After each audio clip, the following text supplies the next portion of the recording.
Today in class we learned the width tool, and the width tool is one of those tools that I believe is really underused, and so today we're going to utilize it in quite a few different ways just so you can see how multifaceted this tool is.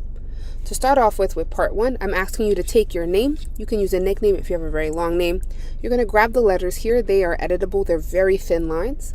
If you happen to have 2 letters that repeat in your name, like my first name has 2 F's, I'll just make 2 copies of this. You're going to make copies of your letters of your name, put them right down here, and then utilize the width tool to create some dimension. So I zoomed in here to show you what I did with my last name, and each letter kind of has its own unique spin. For part 2, you're going to give all the hipsters some sort of funky mustache. The weirder the better. You'll see that you have 6 gentlemen, and I showed you an example of a funky mustache here. And all you're using for this is the width tool. The width tool is located down here. It looks like a little squiggly line with 3 anchor points.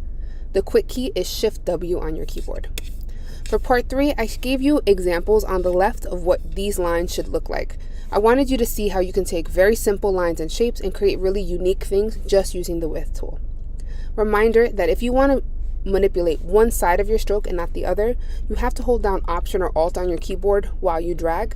And in this case, you can see that I'm only moving the right side, not the left side of my stroke.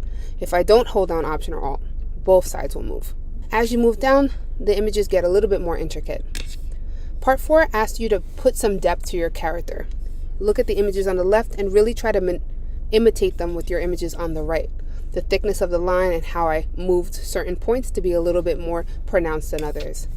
Part 5, I want you to imply light with width tool, which is something we do quite often. Basically, everywhere there's thicker lines, it kind of implies that that's where shadow is. So the image here on the right of your elephant, you're going to imitate the image on the left. The last part of today is where you should spend most of your time. It's where you get to be a little bit more creative. I want you to use the width tool to add depth to this robot, but I want you to consider a light source. What I mean by that is, let's pretend, I'm going to make a fake sun right here. Pretend this is my light source. If my light source is coming up from the upper left-hand corner, that means my shadows would be on the bottom right-hand corner, the opposite. So I might want to take these shapes, take my width tool, and make things lower, further away from the sun, a little thicker.